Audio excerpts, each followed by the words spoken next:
In his own home, 8-year-old Lucy had been turned into a servant. She was on her hands and knees, her small body trembling as she scrubbed the polished hardwood floors.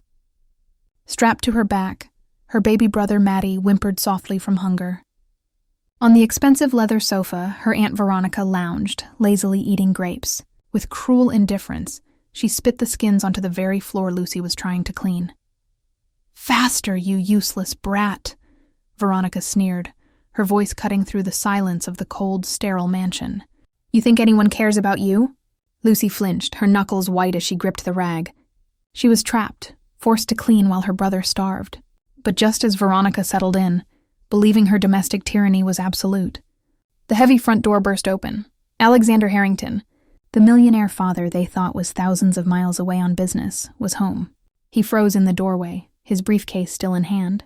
His eyes locked onto the scene, his daughter on the floor, his infant son strapped to her back, and his sister-in-law watching, and his face became a mask of pure, unadulterated shock. "What city are you watching this video from, and what time is it? By the way, if you're enjoying my videos, I'd be so happy if you could subscribe to my channel and like this video." Alexander Harrington strode into the room. The sound of his dress shoes on the marble floor was like a gunshot. He ripped the whimpering baby from his daughter's back, pulling Maddie into his arms. The child was terrifyingly light, like a bundle of dry leaves. Maddie's tiny body was frail, his head lolling against his father's chest. His eyes were barely open, his breathing shallow and ragged. A wave of ice-cold fear washed over the millionaire, a terror he'd never felt in any boardroom. He lifted his head, his voice low and tight, his eyes locked on Veronica. "What is going on here? Why is Lucy carrying him like this? I send more than enough money. Don't tell me you can't even afford to buy formula." Veronica froze for a beat, then quickly composed herself. She manufactured offense, her eyes welling with fake tears as she collapsed dramatically onto the sofa. "You don't understand, Alex," she sobbed. "This girl is stubborn, rebellious. She refuses to do her online schooling. All she wants to do is be lazy. I was just trying to teach her some responsibility, to make sure she knew how to care for her brother. I never meant any harm." Alexander's brow furrowed. The anger was burning in him, but it cooled as he looked at his daughter. Lucy was still on her knees, her small hand clutching the hem of her worn t-shirt. Her eyes were fixed on her father's shoes, terrified to look up. "It's true, Daddy," she whispered, her voice fragile and weak. "Auntie's right. I just wanted to skip my lessons." The answer stunned Alexander. He stared at his daughter, his heart clenching. He knew deep down that something was terribly wrong, but he couldn't grasp what it was. Since his wife's death, he'd been buried in overseas business trips, leaving the children entirely in Veronica's care. Every time he video-called, he saw Lucy's forced smile as she held her little brother. He had believed that smile was genuine. Now, hearing his daughter confirm Veronica's story, even in that trembling voice, he hesitated. A flash of doubt crossed his mind, only to be swept away by years of misplaced trust. Maybe Veronica is just being strict. Maybe Lucy really is being difficult. Veronica, sensing his hesitation, pressed her advantage. "You know raising children isn't easy, Alex," she said, her tone full of supposed sacrifice. "Everything I do for them. You're always gone. You don't see what I have to put up with. But it's fine. If you're not happy, I'll change." Alexander said nothing. His eyes were still fixed on Lucy. The girl didn't look up, but her shoulders were shaking. He saw her small hand sneakily pull her sleeve down, hiding the red, raw marks on her wrist. He opened his mouth to speak, but before he could, Maddie erupted in a violent coughing fit. The baby's face turned a deep red, his small body convulsing. "Maddie, my God, what's wrong with him?" Alexander panicked, clutching his son. Lucy scrambled forward, her face pale with terror. Her trembling hand touched her father's arm. "Daddy, you have to pat his back. He always does this when he gets too hungry." Her words pierced Alexander's heart like a needle. His hands trembled as he obeyed, his large palm patting the baby's tiny back. Maddie let out a weak cry, but it was enough to prove he was still breathing. Alexander looked at Lucy, his eyes red. "Lucy, why didn't you tell me? Why is he so hungry it's come to this?" Lucy bit her lip, tears filling her eyes.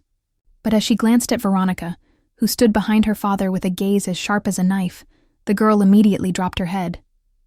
Her voice shrank to a terrified murmur. I forgot to feed him. It was my fault. Alexander froze. The anger surged, but his confusion held it back. He turned to Veronica, his eyes severe. You said you were watching them and you still let this happen? I'm calling the doctor right now. And Veronica, I never want to see Lucy on her knees cleaning this floor again. Do you understand me? Veronica quickly wiped away her fake tears. Do you really think I'd mistreat them? I've given them everything. If you don't think I've done enough, then I apologize. But you shouldn't accuse me like that. The tension was thick. Lucy clung to her father's sleeve, but let go instantly when Veronica shot her a cold look. The girl's eyes were tormented, torn between the urge to beg for help and the fear of what would happen if she spoke the truth. Alexander took a deep breath, his heart still racing from Maddie's choking spell. He didn't know who to trust, Veronica's placating words or the shadow of terror in his daughter's eyes. In that moment, he just held his son, an overwhelming sense of helplessness washing over him. That night, the long, formal dining room was lit by a crystal chandelier. Veronica had set the table meticulously, as if for an elegant banquet. Golden roast chicken, steaming soup, and fresh vegetables. Crystal goblets were already filled with red wine. Alexander sat at the head of the table, his shoulders slumped, his face etched with the exhaustion of his long flight. Lucy sat to his right, small and silent, her eyes fixed on the empty plate in front of her. Veronica, smiling, took her seat as if she were the true mistress of the house. If it wasn't for me, she began, her voice light, those 2 children wouldn't have survived. You're always gone, Alex, buried in your work. You don't know how difficult Lucy is. She's stubborn, always making excuses to avoid her tutors. I had no choice but to be strict. Alexander lifted his wine glass, his hand unsteady. But this afternoon I saw her with my own eyes, scrubbing the floor with the baby on her back. How do you call that strict discipline? That's making an 8-year-old child work like a servant. Veronica sighed, playing the martyr. You saw one moment and you judged. Children need to learn chores to understand responsibility. I never overwork her. You forget. I have been raising these 2 in your late wife's place. Without me, do you think they'd be living this well? She emphasized the words your late wife, deliberately twisting the knife of Alexander's guilt. He fell silent, looking down. A part of him wanted to argue, but the weight of his own absence crushed his voice. Under the table, Lucy slowly slid her hand over and gripped the fabric of her father's pants. Her small fingers clenched with desperate strength, as if holding a lifeline. Alexander flinched at the small tug on his slacks. He glanced sideways and caught his daughter's eye. Her big round eyes were brimming with tears, silently pleading for help. His heart broke. Words were on the tip of his tongue, but just then, Veronica turned, her sharp eyes flashing a warning at Lucy.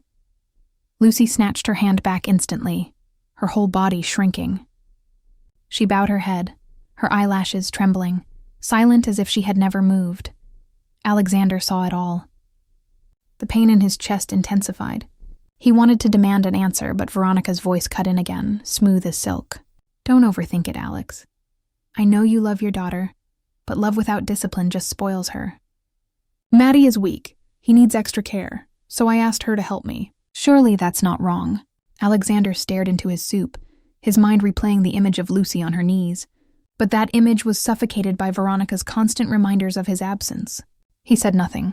The meal dragged on in heavy silence. Lucy barely ate. Every time she stole a hopeful glance at her father, Veronica was quick to offer a gentle, smiling reminder that she was not allowed to speak. Finally, Alexander pushed his chair back. I'm going to my room. I'm exhausted. Lucy scrambled to follow him, but Veronica placed a hand firmly on her shoulder, pressing her back into the chair. Wash the dishes, Lucy. Housework is part of learning. Your father needs to rest. You need to learn to share the burden. Lucy looked down. Yes, Auntie. Alexander looked back, wanting to object, but he was too tired to fight. He turned and walked down the hall, leaving his daughter behind. He was halfway up the grand staircase, his hand gripping the polished mahogany banister, when a voice floated up from the living room. It was Veronica, her voice no longer sweet, but low and sharp. "Don't worry. My lawyer will handle the trust. Alexander is still completely in the dark. He trusts me blindly. A little more time, and everything will be mine." Alexander froze, his body turning to stone. Every word hit him like a hammer blow. He held his breath, leaning over the railing. Veronica's voice continued. "The money arrives on time every month, and he doesn't suspect a thing. Just a little longer and it's all ours." He remained paralyzed, his heart pounding, sweat beading on his palms. All the doubts he had just suppressed came roaring back. He had been a fool. Everything he believed, all the trust he had placed in her for years, was just a carefully staged performance. The next morning, Alexander came downstairs to find Lucy sitting quietly, feeding Maddie a bottle. He forced his voice to sound calm. "Lucy, did you sleep well?" The girl flinched, then nodded quickly. As she looked up, her long sleeve slid back. Alexander froze. A dark, ugly bruise circled her thin wrist. He rushed to her, his voice tight with alarm. "Lucy, my God, what happened to your hand?" "Who did this to you?" Lucy panicked, yanking her sleeve down. Her face went pale. I just fell, Daddy. Please don't ask any more. I'm scared." Alexander's chest felt like it was in a vice. He knelt, searching his daughter's eyes for the truth. But she looked away, hugging Maddie closer. Just then, Veronica emerged from the kitchen, a coffee mug in her hand. She saw the scene and let out a dry laugh. "You're overreacting, Alex. Kids are clumsy. They fall all the time. You shouldn't let your imagination run wild." She walked over and put a hand on Lucy's shoulder. A gesture that looked protective, but was a clear threat. "See, she's just fine." Alexander clenched his fists. The video calls flashed in his mind. Lucy's bright, obedient smile. Her "I'm fine." "Daddy." But now he saw a terrified child, desperate to hide her injuries. He looked up, staring at Veronica, trying to see through her mask. She didn't flinch. She even smiled, as if daring him to challenge her.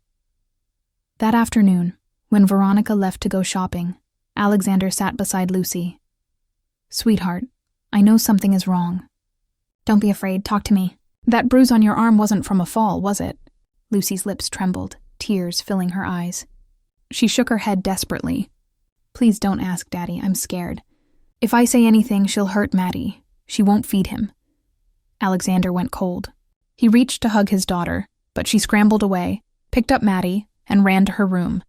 He went to his study, his mind racing. He had to get custody. He couldn't let Veronica have this control. He picked up his phone to call Edward Wallace, his lawyer of 10 years, the man who'd handled all his corporate contracts.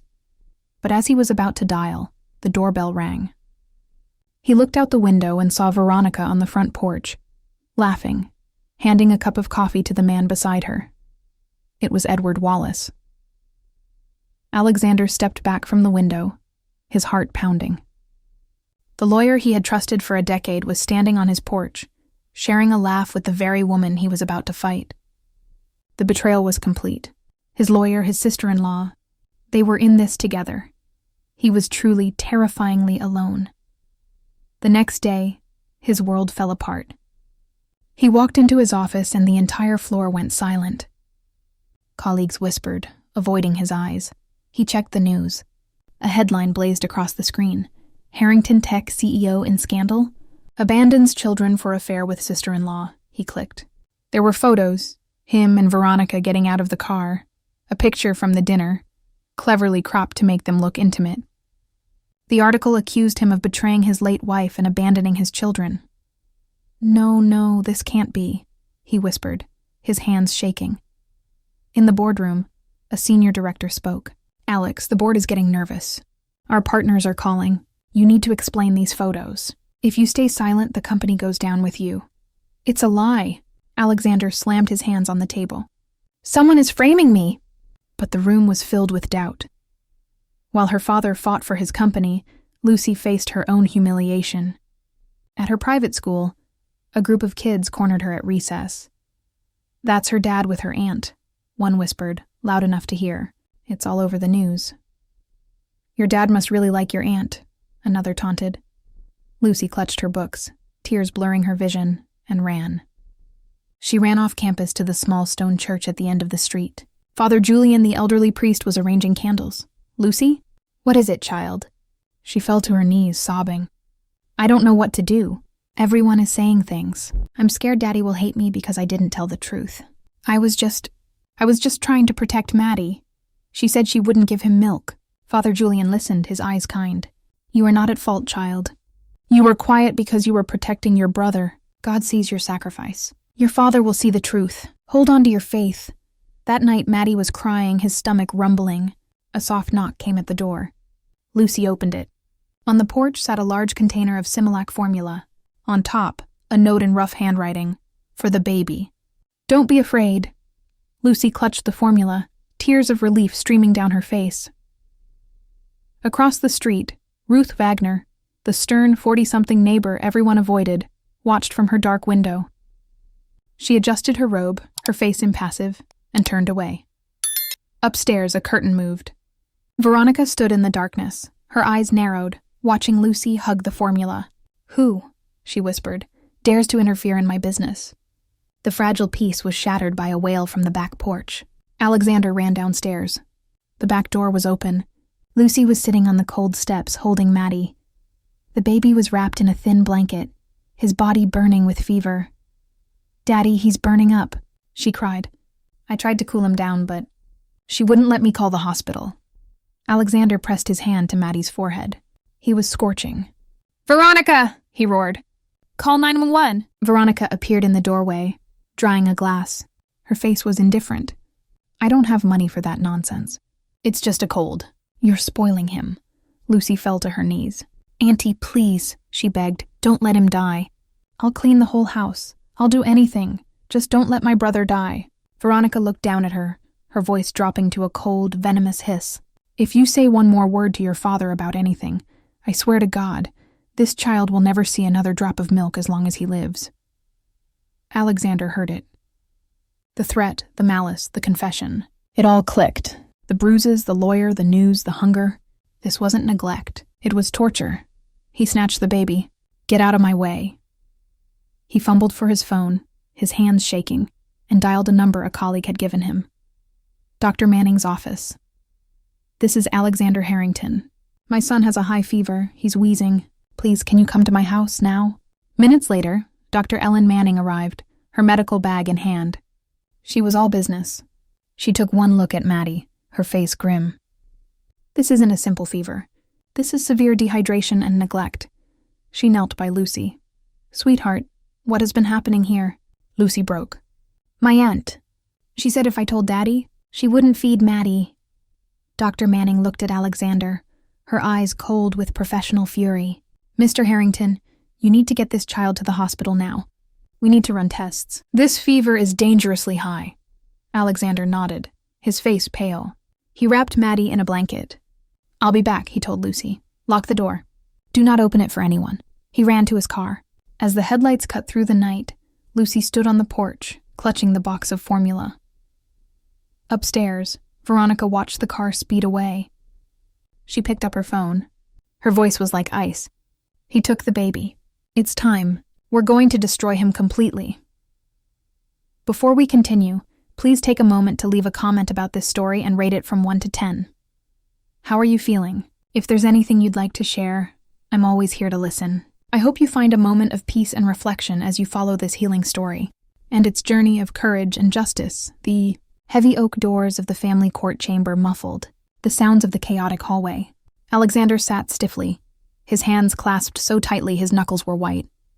Across the room, Veronica sat with her lawyer, Edward Wallace, looking the part of the grieving, burdened caregiver. Lucy sat between two social workers, her small legs dangling from the chair, her eyes wide with terror. "Your Honor," Edward Wallace began, his voice smooth and practiced. "We are here to protect the children. Ms. Aguilar has been their sole provider of stability. Mr. Harrington, driven by his global business, has been consistently absent. We have evidence that the relationship between father and daughter is, sadly, broken." He motioned to the clerk. A large screen flickered to life. It was a video, secretly recorded by Veronica. Lucy was on screen, her head down.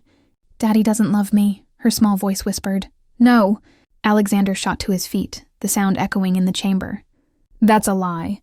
It's edited. You cut it. Judge Ricardo Montemayor, a stern man in his 50s known for his no-nonsense demeanor, slammed his gavel. Mr. Harrington, control yourself. The court only rules on the evidence presented. Veronica dabbed a handkerchief at her dry eyes. Your Honor, I have raised these children as my own. I fed them, I educated them, while my brother-in-law chased deals around the world. I only want what's best for them. Alexander felt the room closing in. The skeptical looks from the gallery, the judge's impatient frown. They were believing her. Your Honor, he pleaded, his voice thick with desperation. She is lying. She starved my son. She beat my daughter. Do you have proof, Mr. Harrington? The judge asked, his pen tapping. Or just accusations? Alexander faltered. He had Dr. Manning's medical report, but it was his word against Veronica's seemingly perfect facade. After reviewing the initial reports and the video evidence, Judge Montemayor said, his face grim, this court's primary duty is stability for the minors. Therefore, temporary custody will remain with the aunt, Ms. Veronica Aguilar. The gavel struck. The sound was Alexander's world ending. Veronica's lawyer, Edward, couldn't suppress a thin, triumphant smile. But before the judge could continue, Lucy let out a heartbreaking wail that silenced the entire court. No. Daddy! She shrieked, breaking free from the social worker and running to Alexander. She clung to his legs, her body racked with sobs. Don't let her take me. Please, I'm scared of her. She'll starve Maddie. Please, Daddy, don't leave me. Alexander knelt and wrapped his arms around her, his own tears blurring his vision. I'm so sorry, baby. I'm so sorry. I have proof. The voice, rough and low, cut through the emotional chaos. Every head turned. Standing at the back of the courtroom was Ruth Wagner, the gruff, unfriendly neighbor. She looked awkward in a pressed blouse, her hands twisting the strap of her purse. Veronica's face went pale. Objection! Edward Wallace snapped. This woman is not on the witness list. She's irrelevant. She hates me, Veronica hissed, her mask of grief shattering. She's just a jealous, nosy neighbor. Ruth ignored her and addressed the judge. I'm not here to be polite, Your Honor. I'm here because I'm sick of listening to a child cry. I have a recording. The courtroom went dead silent. A recording? The judge asked, leaning forward. I left my baby monitor on the windowsill one night. It picks up things, Ruth said, pulling an old digital audio recorder from her purse. It picked up this. The clerk took the recorder and plugged it into the sound system. A hiss then. Veronica's voice. If you say one more word to your father about anything, I swear to God this child will never see another drop of milk as long as he lives. Lucy's tiny, sobbing voice. Please, Auntie. He's so hungry. Don't let him die. A collective gasp swept the gallery. Alexander looked at Veronica, his face a mask of pure, cold rage. Veronica was sheet white, her hands gripping the table. That's doctored, she stammered. There's more. A man's voice called from the doorway. Victor Ramirez, Alexander's former driver, the loyal man Veronica had fired for stealing, walked down the aisle. He was holding a thick manila envelope. Your Honor, Victor said, his voice shaking with anger. I'm the one who drove Ms. Aguilar all over town. Not to tutors, to pawn shops. She sold everything Mr. Harrington sent for his children. The toys, the clothes, even the expensive European formula he had shipped here. She sold it and bought store-brand junk, if she bought any at all. He emptied the envelope onto the clerk's desk. It was a mountain of receipts. I kept copies of every single transaction. And here, he said, pulling out another file, are the bank statements showing the deposits into her other account, the one Mr. Harrington doesn't know about. Edward Wallace, the lawyer, looked like he was going to be sick. He was visibly sweating. And I also have something to say. Father Julian, the priest from the neighborhood church, stood up from the gallery, his silver cross gleaming. Young Lucy came to me in confession, Your Honor. Not to confess a sin, but in desperation. She was begging for milk for her brother. She was terrified he would die. I saw the fear in that child's eyes. It was not the fear of a disobedient child. It was the fear of a prisoner. The room was electric. The judge looked at the receipts, at the audio transcript, and then at Veronica. Her composure was gone. She was trapped. "Your Honor?" Edward Wallace suddenly yelped, standing up and backing away from his own client. I was unaware of these facts. I was led to believe my client was the victim. This is fraud. I was deceived. I had no knowledge of the child abuse.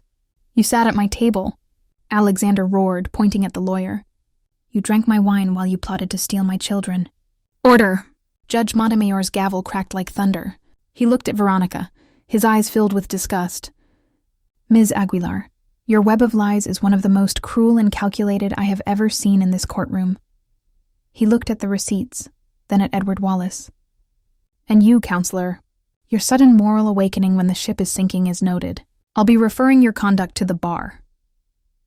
The judge turned back to his papers, his decision made.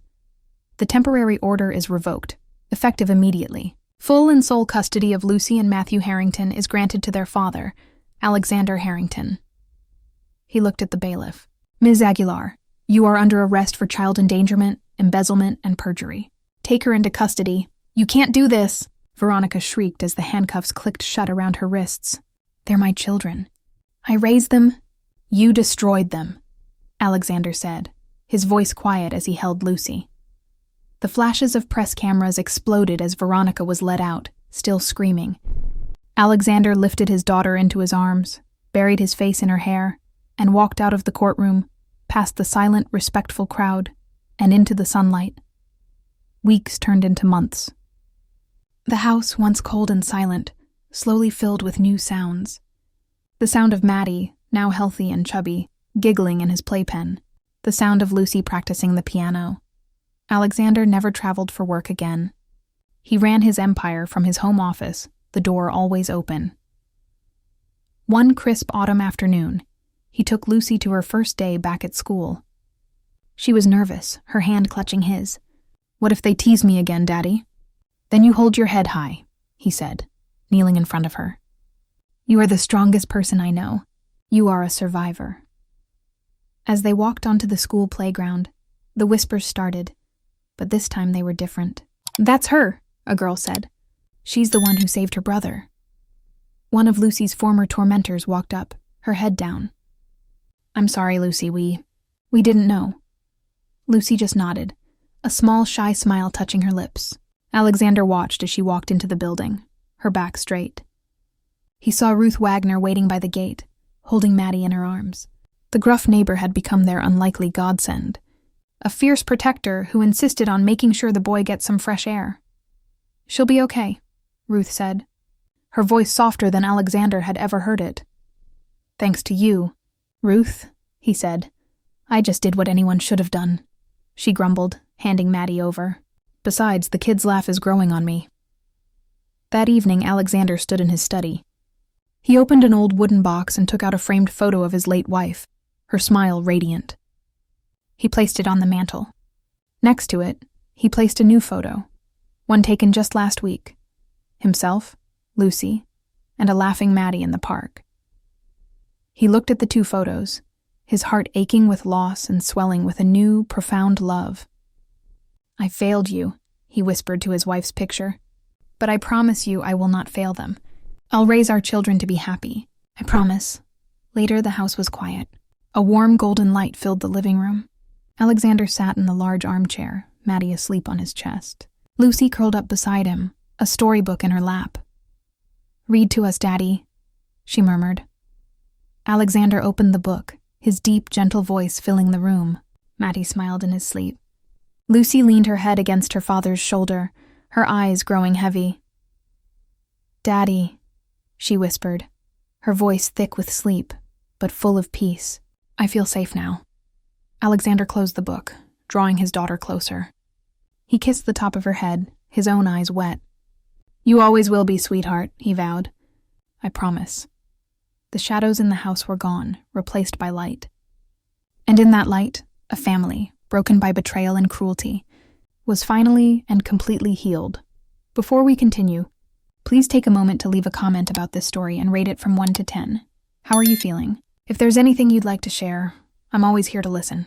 I hope you find a moment of peace and reflection as you follow this healing story and its journey of courage and justice.